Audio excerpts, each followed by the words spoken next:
ఒకసారి సక్సెస్ అవ్వడం కంటే సక్సెస్ని నిలబెట్టుకోలేక అధపాతాళానికి పోయిన వాళ్ళు చాలామంది ఉన్నారు. సో ఈరోజు మనము ఎందుకు అలా జరుగుతుంది అనడానికి మీకు ఒక ఇంపార్టెంట్ పాయింట్స్ చెప్తాను. ఎప్పుడైతే సక్సెస్ అయిన తర్వాత ఆ పర్సన్ నడుస్తున్నప్పుడు ఆ పర్సన్తో పాటు ఒక 3 నీడలు షాడోస్ ఫాలో అవుతుంటాయంట. ఆ షాడోస్ ఏంటి అంటే, ఫస్ట్ది షాడో ఆఫ్ ఓవర్ కాన్ఫిడెన్స్. అంటే ఈరోజు నేను సాధించేసాను, రేపు కూడా దీన్ని సాధించేస్తాను, నేను గెలుస్తాను అనే ఓవర్ కాన్ఫిడెన్స్.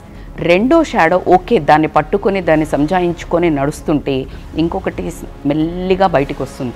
అదేంటి అంటే షాడో ఆఫ్ కాంప్లేసెన్సీ. అంటే ఎక్కడో ఒక రకమైన సాటిస్ఫైడ్, ఇంకా ఏదో అర్జ్, ఇంకా ఏదో తాపత్రయం, ఇంకా ఏదో సాటిస్ఫాక్షన్, పోనీ దీన్ని కూడా హ్యాండిల్ చేస్తూ నడుస్తుంటే ఇంకా అస్సలు ఇది ద మోస్ట్ డేంజరస్. ఈ రెండింటిని హ్యాండిల్ చేయొచ్చు కానీ the most dangerous shadow lace వస్తుంది.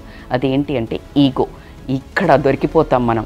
ఇది మనల్ని కబలించేస్తుంది. మనిషిని ఎలా అంటే ఇంటెలిజెన్స్ అనేది కోల్పోవడం జరుగుతుంది, బిహేవియర్లో ఒక చేంజ్ వచ్చేస్తుంది.